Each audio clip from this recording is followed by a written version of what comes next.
থেকে কেনা এইসব সিটি গোল্ডের জুয়েলারি আমি গলায় দিব?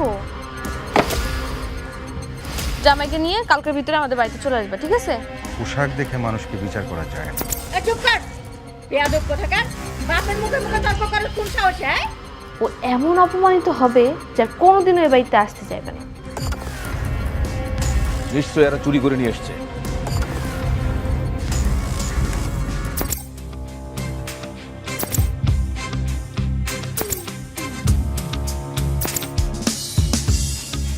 স্যার পরিচয় করে দিই। স্যার ইনি হচ্ছেন আমার শ্বশুর আর ইনি হচ্ছেন আমার শাশুড়ি। আব্বা মা আমার স্যার। আসসালামু আলাইকুম। ওয়ালাইকুম আসসালাম। তারপর আপনারা কেমন আছেন? ভালো আছি, আপনি কেমন আছেন? যে আমি ভালো আছি, আল্লাহ পাকের ইচ্ছার পরিবার সহ ভালো আছে। আকাশ আমাদের সাথে পরিচয় করিয়ে দেবে না? আকাশ, এই মহিলাটাকে দেখে কেমন যেন একটু গরিব ছোটলোক মনে হচ্ছে। তোমাদের আত্মীয়স্বজন নাকি? এই যে মিস্টার, মুখ সামনে কথা বলুন। আমার ওয়াইফকে আপনি ছোট লোক বলতে পারেন না। ছোট লোকের বউরে ছোট লোক বলবে না তো রাজরানী বলবে? কেন যে এদের সাথে কথা বলতেছো একদম ভালো লাগে না। বুঝতে পেরেছি, নিজের এত তোরা অপমান করেছিসই, এখন সবার সামনে আবারও অপমান করলি। এভাবে অপমান করার জন্য আমাদেরকে এখানে ডেকে এনেছিলি, তাই না? চলো তো, এখানে আর এক মুহূর্ত না, চলো। দাঁড়াও, দাও উপহারটা দাও। কেন? দাও বলছি। শোনো, এই উপহারটা হচ্ছে অনেক দামি উপহার। কখনো যদি বিপদে পড়ো, এটা 10 লক্ষ টাকা বিক্রি করতে পারে। তোমাদের জীবনে অনেক কাজে লাগবে। এ নাও। কি ব্যাপার, এই অর্নামেন্টসটা কেমন যেন পরিচিত পরিচিত মনে হচ্ছে। দেখি তো।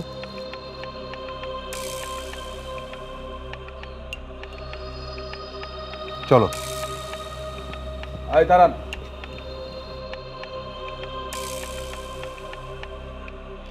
ও মাই গড, এই হাতটা দেখে তো আমি মানে আমার জিহ্বা আটকে যাইতেছে। আই আই ছোট লোক, এই গয়না তোর হাতে গেল কি করে? আই কি করছিস তুই? খবরদার, মুখ সামলে কথা বল।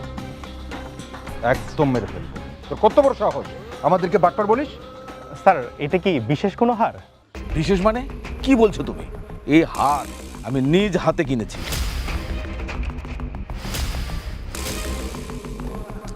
One piece. এই হাত তুমি অন্য কোথাও পাবে না, আমি গ্যারান্টি দিয়ে বলতে পারি। আপনার কথা ভুল হচ্ছে স্যার, এই গয়না ওরা কেমনি পাবে স্যার? এই ভুল ঠিক তোমার কাছ থেকে শিখতে হবে। আমি বলছি না এটা আমি নিজের হাতে কিনেছি। এটা বাংলাদেশে মাত্র একবারই বানানো হয়েছে স্পেশাল ভাবে, আর কখনো কোথাও এটা পাবে না তুমি। বুঝো না আমার কথা? নিশ্চয়ই এরা চুরি করে নিয়ে এসছে। চুরি করে নিয়ে এসছে, আমি গ্যারান্টি দিয়ে বলতে পারি। এই ছোট লোক, সত্যি করে বল, উল্টা পাল্টা কিছু বলবি না। এখনো বলছি সত্য করে বল, এই হাত তুই কোথায় পেলি? কার কাছ থেকে নিয়েছিস? আপনার মুখে যা না তাই বলতেছেন। আপনার কোনো অধিকার নেই আমাদেরকে চোর বলার।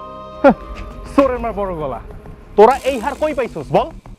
এটা তোর দুলা ভাই তার অফিসের কর্মচারী দিয়ে কিনে আনিয়েছিল তোকে গিফট দেওয়ার জন্য। কি? তোর জামাই হার কিনে দিছে? হাহ, সারা জীবন ইনকাম করেও তুই এমন একটা হার কিনতে পারবি না। কোত্থেকে চুরি করে নিয়ে আসছে আল্লাহ জানে। তাই নাকি? আমার হাজবেন্ডের যে কি কি আছে সেটা তোদের মতো মানুষের আইডিয়া নেই। শোন, তোদের কি সামর্থ্য আছে সে তোদেরকে দেখেই বোঝা যায়, তোদের পোশাক আশাকেই বোঝা যায়। সুমি, তুমি এইভাবে কথা বলতে পারো না। আমি দেখতেছি তুমি সব সময় শুধুমাত্র পোশাক আশাক দেখেই বিচার করে যাচ্ছ। শোনো, চকচক করলে সোনা হয় না, এই কথাটা মুরব্বীরা বলে গেছেন। এটা তোমাদের মাথায় রাখা উচিত। আমি বুঝতেছি না আপু, তোমাদের কি লজ্জা করতেছে না? এই যে এত অপমান করার পরও তোমরা এখানে দাঁড়িয়ে দিব্যি কথা বলে যাচ্ছ। একটু নিম্নতম লজ্জা তো রাখা উচিত, তাই না? নিজের ভিতরে চলে যাচ্ছ না কেন এই বাড়ি থেকে? শোন সুমি, তুই তো আমাকে এখানে ডেকে এনেছিস অপমান করার জন্য, কিন্তু তুই তো আমার একমাত্র ছোট বোন, তোকে আমি অনেক ভালোবাসি। তাই তুই ফোন করে বলার পরপরই আমি তোর দুলাভাইকে রিকোয়েস্ট করে আমি এখানে এসেছিলাম। কিন্তু তোরা যে এমন বাজে প্ল্যান করে রেখেছিস আমাদের অপমান করার জন্য সেটা বুঝতে পারিনি। এখানে আসাটাই আমাদের ভুল হয়েছে। তোমার জামাইয়ের এবার মান আছে নাকি যে অপমান হবে? আই এম সরি, আসলে আমাদের এই বাড়িতে থাকার কোনো মানে হয় না। চলো তো। তোমাদের দুইজনকে আর কখনো জানি এই বাড়িতে না আসতে দেখি। আরে ভাইরা, এত তারা কিসের? অপেক্ষা যখন করেছি আর একটু অপেক্ষা করো। দেখো না, দেখো দেখো কি হয়।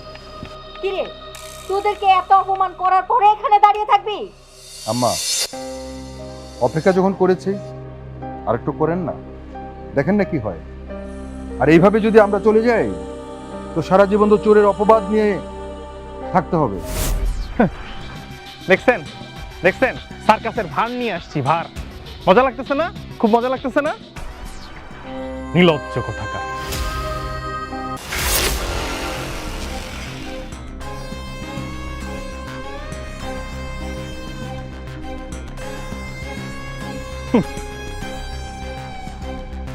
মোবাইল আছে দেখাইলো যে আমার একটা মোবাইল আছে, ছোট লোক।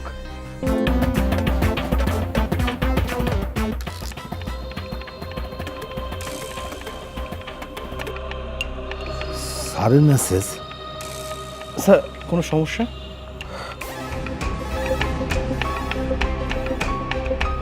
সিএম স্যারের মেসেজ? হ্যাঁ, ওই জিএম স্যার একটা মেসেজ পাঠিয়েছেন। মানে এখানে তোমার বিয়েতে যে একটা নেকলেস নিয়ে ঝামেলা হচ্ছে, এরকম সব কাহিনী স্যার তো জানা গেছে। আর জানলো কেমন, এটা তো আমি নিজেও বুঝতেছি না। সিএম স্যার নেকলেসের ব্যাপারে কেমনে কি জানবে? সেটাই তো আমি চিন্তা করছি। যেমন স্যার লিখছে যে স্যার আসতেছে। স্যার আমার হ্যাঁ, বিয়েতে আসছে। তোমার বিয়েতে আসতেছে।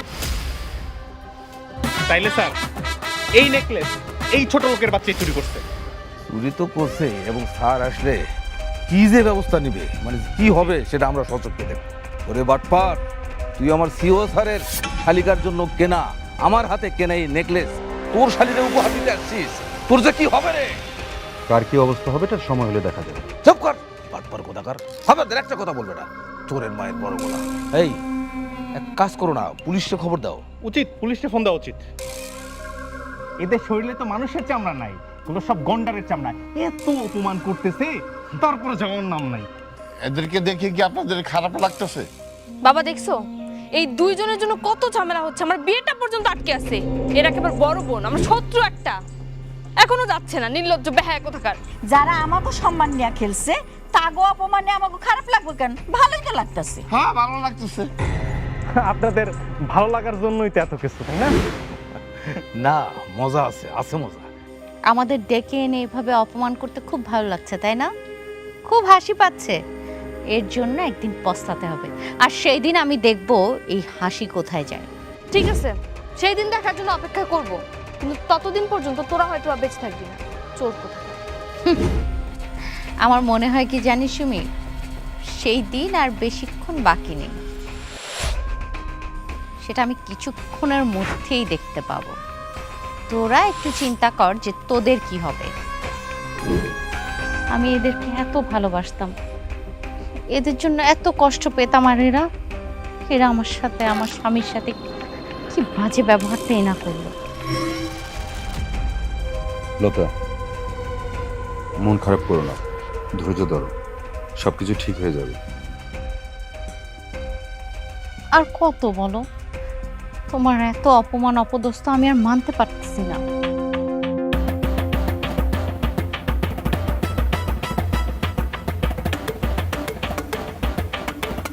মন খারাপ করে থাকো না, আর একটু ধৈর্য ধরো, সবকিছু ঠিক হয়ে যাবে। আরে স্যার, স্যার এসে পড়ছেন স্যার। সালাম স্যার। স্যার, আপনার মেসেজ তো পাইছি, কিন্তু আপনি যে সত্যি সত্যি বিয়েতে এসে যাবেন স্যার, আমি কল্পনা করতে পারিনি স্যার। আসলে ভাবলাম যে আপনারা এখানে আছেন সবাই, আমিও চলে যাই, সেই চলে আসলাম। স্যার, আপনাকে যে আমি কিভাবে ধন্যবাদ দিব স্যার? আপনি আমার বিয়েতে আসছেন স্যার। না না না, আমি তো আপনার বিয়েতে আসিনি, আসলে আমার একটা কাজ ছিল তাই চলে আসছি। স্যার, আপনি যে কি কাজ নিয়ে আসছেন স্যার, আমি স্যার ঠিকই বুঝতে পেরেছি স্যার। আপনি কি বুঝতে পেরেছেন সাগর সাহেব? স্যার, আপনি স্যার চোর ধরতে আসছেন স্যার। বিষয় হলো স্যার, মানে আমি অবাক হয়ে গেছি স্যার, যে চোর যে এই সময় এখানে অবস্থান করছে এটা আপনি কিভাবে জানতে পারলেন স্যার? কি আবল তাবল বলছেন বলেন তো?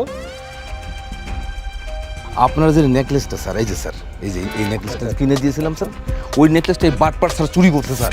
আপনি কি দেখেছেন না না জেনেই বলছেন, দোষ দিচ্ছেন? স্যার আমার তো অবাক লাগছে স্যার, যে আপনি একজন বাইরের মানুষের জন্য আমার সাথে এভাবে খারাপ আচরণ করতেছেন। Mind your language. আপনি না জেনে না বুঝে কাউকে এভাবে ছোট করতে পারেন না সাগর সাহেব। স্যার স্যার স্যার আপনি একটু শান্ত হন স্যার, আমি আপনাকে সবটা বুঝাই বলতেছি স্যার। থামুন, আমার যা বোঝার আমি বুঝে গেছি। আপনাদের কারো কাছ থেকে আর কোনো কিছু শোনার ইচ্ছে আমার নেই। Okay sir sir please sir, আপনি আমাকে একটু বোঝার চেষ্টা করুন স্যার প্লিজ। থামুন স্যার।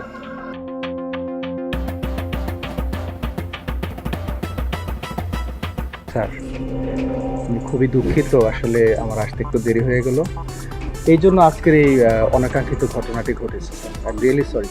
কোনো ব্যাপার না, আপনি ঠিক সময় আসলে হয়তো ওদের প্রত্যেকের আসল চেহারাটা আমি দেখে নিতাম। স্যার আপনি ছোট লোকটারে স্যার কেন বলতেছেন? স্যার এমন আচরণ কেন করতেছেন স্যার? আপনার সাহস হয় কি করে আমাকে প্রশ্ন করার? আপনি স্যারের আত্মীয় বলে আমি কিছু বললাম না। মানে এখানে হচ্ছে নাকি আমি তো কিছুই বুঝতে পারতেছি না, সব আমার মাথার উপর দিয়ে যাচ্ছে। আপনারা খুব তাড়াতাড়ি বুঝতে পারবেন। স্যার আপনি আমাদের সবার সাথে খারাপ ব্যবহার করতেছেন স্যার, একজন ছোট লোকের জন্য স্যার, আর যে কিনা এই নেকলেসটা চুরি করছে স্যার। সাগর সাহেব আপনি জানেন উনি কে? মানে আমি যতদূর জানি স্যার, সে তো আমাদের এই যে কলিগ আকাশ সাহেব, তার অবহেলিত ভয়রা ভাই। সাগর সাহেব আপনি আসলে কিছুই জানেন না।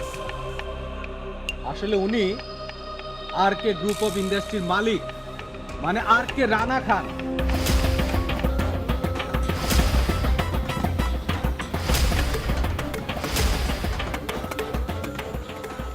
না না না না না, আমি বিশ্বাস করি না।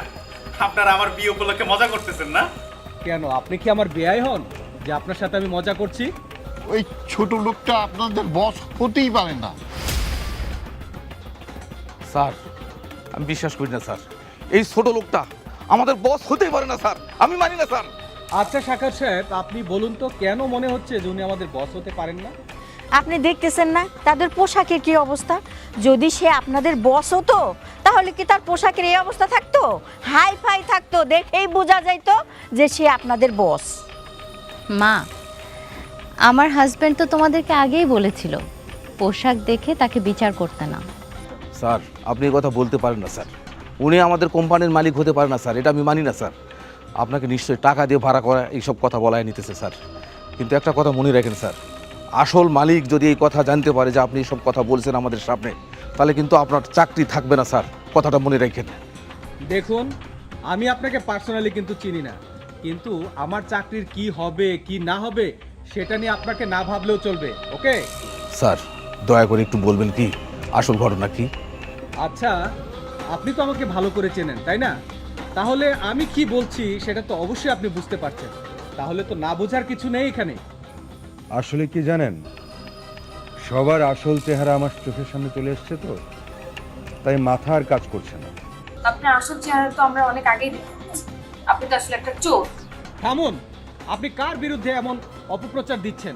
যদি ফার্দার এরকম কাজ করেন বলেন, আমি আপনাকে মানহানির মামলা দিতে বাধ্য হব। এই সব কিছু আপনাদের সাজানো নাটক, আমাদের বিয়েটা নষ্ট করার জন্য। কি আপনাকে টাকা দিয়ে নিয়ে আসছে? স্যার আপনাকে টাকা দিয়ে নিয়ে আসছে?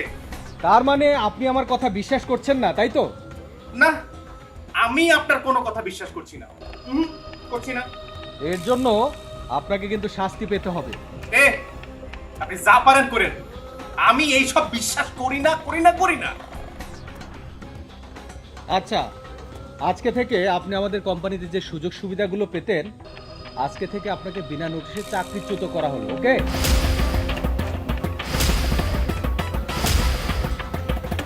তাহলে জিএম স্যার আপনিও একটা কথা শুনে রাখুন, কোন এমপ্লয়িকে আপনি বিনা নোটিশে চাকরিচ্যুত করতে পারেন না।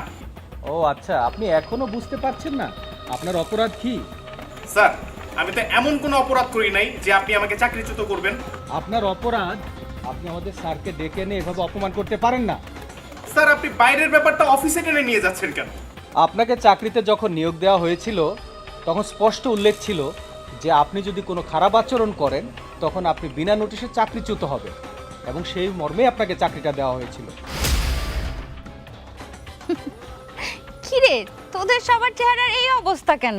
আহারে, এতক্ষণ না খুব হাসি পাচ্ছিল, আমার স্বামীকে জোকার মনে হচ্ছিল, আমার স্বামী জোকার, আমি জোকার। কই হাস, হাস না, আমি দেখতে চাই তোদের ওই হাসি মুখটা। একটু আগেই না বলেছিলাম তোদের অবস্থা কি হবে সেটা আমি নিজের চোখে দেখতে পাবো, আল্লাহ আমাকে দেখিয়েছে। আরে অহংকারীকে তো আল্লাহ পছন্দ করে না। লতা, একটু শান্ত হও। এদের কারো কাছে তোমার কোনো কথার মূল্য নেই। আমি তো আমার জন্য কষ্ট পাচ্ছি না, আমার কষ্ট হচ্ছে তোমার জন্য। আর আমার কষ্ট হচ্ছে কি জানো? এই অমানুষগুলোর জন্য। আমি অনেক ধৈর্য ধরেছি, যদি ওরা কখনো চেঞ্জ হয়, কিন্তু তারা তো আসলে চেঞ্জ হয় না। নিশ্চয়ই আল্লাহ উত্তম পরিকল্পনাকারী। স্যার, তাহলে আমি আজকে আসি, কারণ হচ্ছে আমি তো অফিসে কাউকে বলে আসিনি। আর সাগর সাহেব, আপনি আজ থেকে আগামী 1 সপ্তাহের মধ্যে আপনার সমস্ত হিসেব নিকেশ এবং হচ্ছে রানিং যে প্রজেক্ট আছে আমি লোক পাঠাবো, তাকে বুঝিয়ে দেবেন, কেমন? স্যার আপনি কি বলেন স্যার? মানে স্যার, স্যার আমি সব বুঝতে পারছি স্যার, পানির মতো পরিষ্কার হয়েছে স্যার। এখন আমি এটা জানতে চাচ্ছি স্যার যে আমার চাকরিটা কি আছে স্যার, নাকি চলে গেছে স্যার? আপনার এই ব্যাপারটা 7 দিন পর অটোমেটিক্যালি আপনি জেনে যাবেন, ওকে? স্যার একটু ভেবে দেখবেন স্যার, 2টা ছেলে মেয়ে, বউ বাচ্চা, বাপ মা আছে স্যার, একটু ভেবে দেখবেন স্যার। আকাশ সাহেব, খালি আপনার জন্য আমার চাকরিটা হারাতে হচ্ছে, আপনাকে আমি ছাড়বো না। আমি বললাম না, এই শহরে আমার চাইতে ধনী আর একটা লোক খুঁজে পাবা না। চলো, আমাদের এখানে থাকার আর কোনো প্রয়োজন নেই। দেখছো আমাকে বড় জামাই যে এত বড় লোক, এত বড় মনের মানুষ, আমি তো বুঝতে পারি নাই। আমার ছোট মাইয়ার কথা শুই না বড় জামাই আর মাইয়ার লগে অনেক খারাপ ব্যবহার করছি, উচিত হয় নাই। মালতা, জামাই রে না ভিতরে যা। থাক মা, এখন তোমার এই ভালো ব্যবহারের কোনো মূল্য আমার কাছে নেই। গত 2 দিন তুমি আমার আর আমার হাজবেন্ডের সাথে যেই ব্যবহারগুলো করেছো আমার সব মনে আছে, এত তাড়াতাড়ি আমি ভুলে যাইনি। দুলা ভাই এত বড় মাপের একজন মানুষ, এইটা যদি তুমি আমাদের আগে বলতা তাহলে তো ওই রাগটাও চলে যেত, তোমার সাথে আর এত খারাপ ব্যবহার করা লাগতো না, বা করতাম না। আমার আসলে ভুল হয়ে গেছে আপু, তুমি আমার মাফ করে দাও, আমার কোনো রাগ রাখো না। শালিকা, আগে যদি সবকিছু বলতাম তাহলে তোমাদের এই আসল চেহারাটা কি দেখতে পেতাম? বলো। দুলা ভাই, না না স্যার, স্যার স্যার আমাকে কি সব মাফ করে দিয়ে আবার চাকরিতে বহাল করা যায় না স্যার? দুলা ভাই, স্যার কোনটা যাই হোক, আসলে কি জানো আকাশ, আমার প্রতিষ্ঠানে কোনো অমানুষের জায়গা নেই। আর তোমার মতো এরকম 50টার উপরে ক্লিনার আমার অফিসে আছে। আর ওরা কি জানো, ওরা কিন্তু মানুষের মতো মানুষ হয়ে থাকে, ওরা মানুষের পাশে দাঁড়ায়, আর তোমার মতো অমানুষ না। শোনো, তুমি আমার অফিসের ত্রিসীমানায় আসবা না, আর বাংলাদেশে কোথাও যেন তোমার কোনো জব না হয়, আমি সেই ব্যবস্থা করব। বাবা, তুমি কি এইভাবে চলে যাবা? কি আর করার আব্বা, আপনাদের প্রত্যেকের আসল চেহারাটা দেখার পর এখানে আমার থাকতে আর ইচ্ছে করতেছে না। দুলা ভাই, আপনি আর আমাদের উপর রাগ করেন না, আমরা তো আমাদের ভুলটা বুঝতে পারছি, আর ও তো ছোট মানুষ, বলেন বুঝতে পারে নাই, আমিও বুঝতে পারি নাই। আপনি আজকে থেকে এই বাড়িতে থাকবেন, আপনার প্রাপ্য সম্মানটুকু আমরা দেওয়ার চেষ্টা করব। মানুষ মাত্রই তো ভুল, মাফ করে দেন, আমরা একসাথে মিলেমিশে থাকি। আরে থাক থাক, এত কষ্ট করতে হবে না। তুই তো জানিস না আমার জামাই এসি ছাড়া ঘুমাতেই পারে না, শুধুমাত্র আমি তোদেরকে ভালোবাসি এই জন্য কষ্ট করে সে গত 2 রাত এখানে ঘুমিয়েছে। এই লতা, তুমি কাদের সাথে কথা বলতেছো? ওরা কি এত কিছু বোঝে? সেই মনুষ্যত্ব ওদের আছে? সেটাই। তোমাদের সাথে আর কোনো রিলেশন আমাদের নেই। লতা, চলো।